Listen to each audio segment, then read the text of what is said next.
Today I'm going to be direct seeding all of these empty beds here. So I build my crop plan in numbers on my Mac. It's just like a spreadsheet basically. So all this is like mapped out beforehand. So I got all my seeds and I got all like my tools, everything I'm gonna need to complete all my tasks right here with me. So I'll show you exactly how I set up these wobblers. It was like super important for me to make sure I have all the irrigation set up before I even think about direct seeding crops in any of these beds. What am I gonna do, like hand water all these beds? Heck no. So let's get started. I just wanted to show you guys these sprinkler systems that I'm hooking up today. It's a little bit different than the last ones I showed you. I'm over at the leased property right now though, and I just need to get some sprinklers set up here, and I've got like a dozen of these already. So rather than spend more money right now, decided to just set these up because I already have them on hand and it doesn't cost me anything. So these are like Senator wobblers. I think they cost like $10 or $12 each, so they're actually a little bit more expensive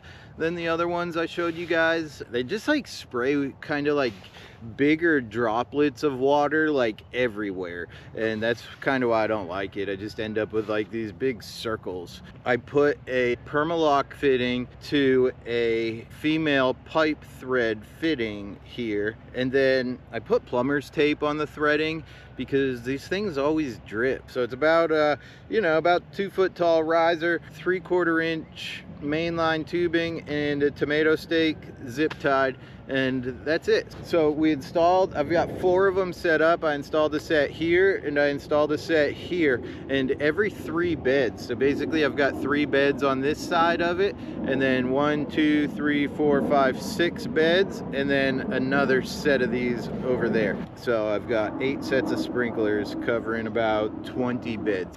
And then on the ends they all have like this fitting that I just put on the end, so I can just unscrew this to flush out the lines, and then that stops the water at the end of the pipe also. So I'm gonna bring these both up to a mainline heading right there, tee this off right up to my water source up there where the timer is. I'm only gonna broad fork the beds where I'm planting the carrots. All the other soil here is like really nice, so it's not really necessary. I'm just gonna tilt the beds to smooth out the compost good first, and then I'll rake them smooth so that the seeder drops seed real nice in straight rows. All right, so this is the Never Sink Iconoclast, or tilther you could call it. Johnny sells a similar tool. Basically it's like a mini tiller that runs off a power drill, so it's not like super powerful, and all these beds have about 6 inches of compost sitting on top of the soil. So the compost is a little chunky sometimes, so I just run this up and down the bed, and it just like smooths that compost out that's sitting on top of the soil, and just makes me a nice smooth planting bed so that my Jang seeder runs through it smooth like butter. It's always important that I have it on like the torque setting. If you have it on the high setting, your drill will burn out. It'll just like smoke when you use this thing. And then it just kind of goes on here,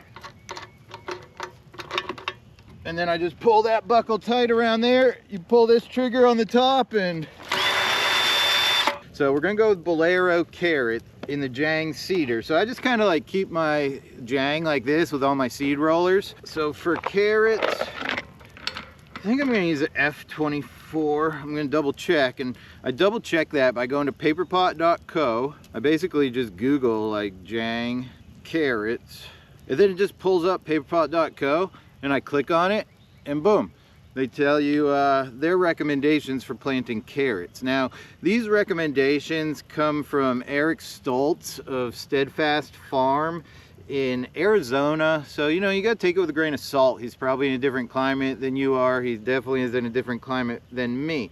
But the most important information I'm able to extract from their website is which seed roller to use. They recommend the X24, so that's always what I do. And then they recommend 6 rows on a bed with the 14 gear in the front and the 10 gear in the back. But I mean, I never plant 6 rows on a bed. Like, those must be really small carrots that he's growing. So by giving them bigger spacing, you're going to end up with a bigger carrot. When you try to plant like 6, 7, 8, or I've seen people even 10 rows. I've tried 10 rows on a bed because I saw Curtis Stone said that on a Curtis Stone video before, you know. I don't really recommend doing that unless like you've just got customers that want to buy like the tiniest carrots ever. I recommend doing doing 4 rows on a bed, and that's what I'm gonna go with today. And every now and then I will experiment with 5 rows on a bed. I can grow them to the same size, but they just take longer. You know what I mean? Jeez, I'm having a hard time finding my X24 roller. Put this in. There's a brush in here that can be adjusted to like reduce how much seed actually comes out. Now, something you always need to be paying attention to. Are you still using QuickBooks for your farm's bookkeeping? You're definitely wasting time and losing money. I use QuickBooks and it was a nightmare. Categorizing expenses for Schedule F was confusing. I knew I was missing out on tax deductions and USDA grant funding. That's when I found FarmRaise. It's built just for farmers. It automatically tracks expenses, categorizes deductions, and even sends alerts for USDA grants so you don't miss out on free money for your farm. Right now, you can get 20% off with my discount code CHEFM20. Stop wasting time and losing money. Go over to farmraise.com right now, sign up today, and start your farm season off smarter, not harder. Is that when you put this gear sprocket back in, that you put it on the right side, because I have accidentally had it on the wrong side before, and I thought I dropped seed, and then like a week later, no seeds ever germinated, and that's the only thing I could figure that went wrong. I had the gear sprocket on the wrong side. And I just dumped my seeds in there. Okay, so you can see on the front here, it's got like this graph. So this is like how many holes in the roller. So I have rollers that have 24 holes in them.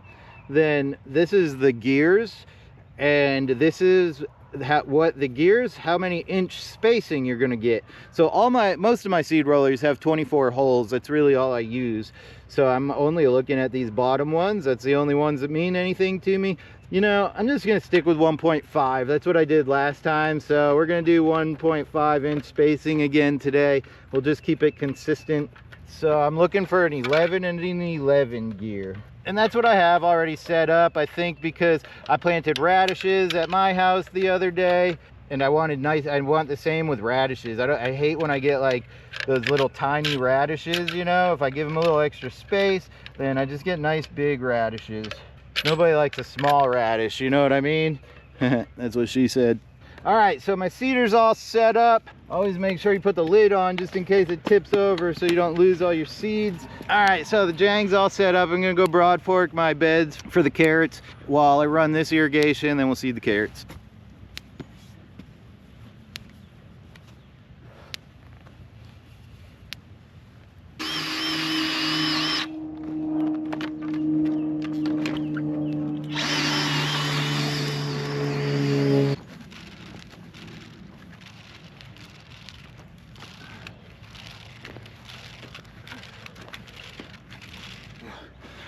All right, so I just tilthed and raked all the beds. So now I'm gonna plant them 4 rows of carrots on the bed, and I always just wanna make sure I test my Jang before I use it to make sure it's dropping seed.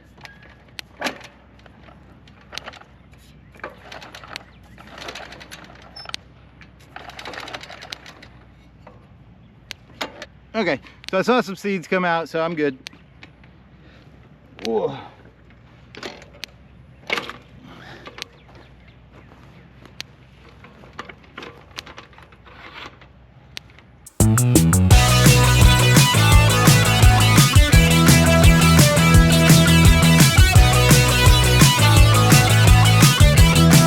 I picked up this sprinkler yesterday, so I'm just gonna, like, rather than stand there and hand water my carrots in, I'm just gonna kind of move this sprinkler around, see how that works, you know. The irrigation's a little bit spotty on those beds, and I don't trust it fully to get these to germinate. So I'm gonna go water it with this, and then I'm gonna pull the Ag 50 frost blanket over it to trap in the moisture, and then I'm gonna put this sprinkler right on top of the Ag 50, and I'm just gonna set off all the irrigation on timers so that we get those seeds to germinate. If carrot seeds dry out at all, you'll lose germination, they won't germinate. So it's super important to keep them moist. So that's why I keep the frost blanket on top of them, to make sure that it's the frost blanket drying out and not the soil. Plus, I'm planting these directly in compost. I had somebody like write me a comment. He was using these methods like the deep compost mulch methods, direct seeding into the compost, but he just had drip irrigation set up on the beds and he wasn't getting any germination. He's got a job, you know, he's got to go work every day, so he can't hand water it every day. Yeah, you'll never get seeds to sprout like that. Compost dries out way faster than soil, so you need to make sure you're keeping it wet with overhead irrigation to get these seeds to germinate. Next, I'm going to do some daikon radishes. So I'm going to go with the LJ12 today for my daikon radishes. If anybody has recommendations for daikons, I'm all ears. If there's a better way to plant them, or if you got a better seed roller that you use, spacing, anything you got, I'll take it. So with my experience, I've tried this like several times, but I've not grown a ton of daikon radishes in my career as a market gardener. They sell pretty good for me, and I like it because they store, you know. I could just like throw them in totes and sell them over 60 days if I need to. So when I've tried to do 3 rows on a bed, it's like the center row just never sizes up, right? I get like nice big radishes out of the 2 outside rows, but then the center row is just like leaves. There's no radish. So I've learned to just give them more space and go with 2 rows on a bed. I mean, I get less radishes, but I mean, I never get radishes out of the 3rd row anyways, you know? So I'd love to know what anybody else does for planting daikon radishes. Let me know in the comments. So this is what I'm planting. I'm gonna do 4 beds, so 2 rows on each bed. I'm planting these alpines, and then I'm planting some purple daikons. So I just realized that I forgot to adjust my gear ratio to give me a 4-inch spacing. So I had the 11-11 gear in there, and I just looked at the graph. It says that's a 3-inch spacing, so I've never tried that before, and I've only ever tried these with 3 rows on a bed at a 4-inch spacing. So since we're doing 2 rows on the bed this time, I'm actually kind of interested to see what the outcome is. So I'm just gonna plant the purple ones at a 3-inch spacing too. It sounds pretty good. I mean, 4 inches is kind of a lot of space for daikon radishes, I think. We'll see how they come out. I'll keep you posted in about 60-70 days. All right, so now we're gonna plant the purples. All right, y'all, so I just planted 2 beds of watermelon radishes with the same setup as the daikon radishes, but I did 3 rows on one bed, but then I did 2 rows on the other bed, just so I could compare, you know. I think it's the same deal, like the ones in the middle always end up smaller. They never really size up like the ones on the outside do. So I'm doing a side-by-side comparison this time. I'm actually keeping records on a spreadsheet, so as soon as I plant something, I put in the spreadsheet exactly what I do. I've never done that before, you know. In the past, all I've done is walk out to my garden every day, kind of scratch my head and be like, yeah, I'm gonna plant radishes here today, you know. No real plan, no real record keeping. You know, it's taken me 5 years to get to this point. I didn't have time for record keeping and all that nonsense before. I didn't have the experience for record keeping and crop planning before, right? All those things require a certain level of experience. When you're trying to teach yourself how to garden, just start planting stuff. That's the best thing you can do, you feel me? Next, I'm doing Hawkeye turnips with the Y24 roller. I'm gonna go with 4 rows on the bed. Sometimes I do 5, but last year I did 5 in the fall and the turnips were super small. I'm just gonna keep the 11 and 11 gear, I think. It gives them 1.5 spacing. I'm just gonna keep it on everything today. Then I'm gonna do red radishes over here. Same setup, except it's the X24 roller with the 11 and 11 gear. I'm gonna do 4 rows on the bed, and then we're gonna wrap things up around here and call it a day. Oh yeah, so, and then after the carrots were done, I pulled the I watered in the carrots really good with the sprinkler over there, and then I pulled this Ag 50 frost blanket over it, and then I put the sprinkler back on it. I'm gonna water the Ag 50 frost blanket so that the frost blanket dries out and not the soil underneath. And then if they do sprout when I'm not around for a few days, it's okay, because light can penetrate that thing. They'll sprout under there, unlike a tarp that would like suffocate it and kill it. It's breathable, it's permeable. If it rains, then the water can still seep in there, you know. So I really prefer this method over like the tarping method, because if I ain't around when they sprout and they're under a tarp, like, it's just gonna suffocate those seedlings. They're just gonna die. They're gonna end up like leggy, maybe, if they don't die, right? They'll keep growing under there there, but they won't ever get sunlight, so they'll end up like super leggy. So this method, just like they can be sprouted for a week under there before I come to get it off if they have to. Okay, so I'm gonna do turnips, radishes, and then I'm gonna call it a day. I'm just gonna set off all the sprinkler systems on timers to get these seeds to germinate. And then it's getting pretty late. All my batteries and my camera's running out of memory, so I just gotta call it a day for the most part. So basically, we got this whole garden planted today. I got those cover cropped beds over there. I'll send Zach over here with the tractor sometime next week. He'll get those beds prepped for me, so then we can finish up with like one last succession of carrots and I forget what else. Oh yeah, carrots and badger flame beets are what's going in those beds. So, all right, y'all, that's all I got for you today. I appreciate you guys being here, and I'll see you tomorrow. All right, thanks, y'all.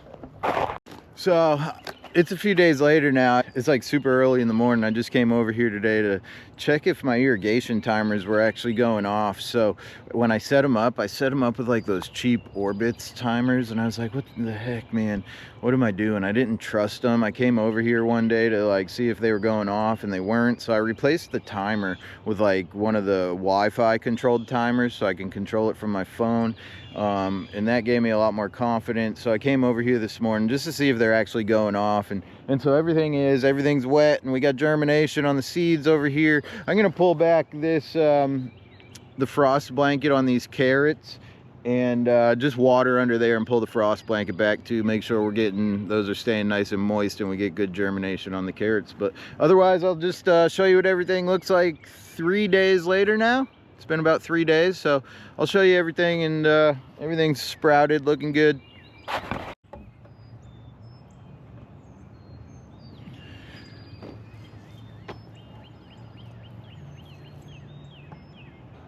Everything looks pretty good. Like, I just pulled that back, and there's good moisture under it. Everything's still pretty wet, so I'm happy with that. I'm not gonna waste my time watering it any more than that. We're gonna call it good. Looks like everything's going pretty good over here. So I got delivery in the back of my truck. I gotta go deliver that, and then we're gonna call it a day. It's Saturday. I'm gonna go work on YouTube.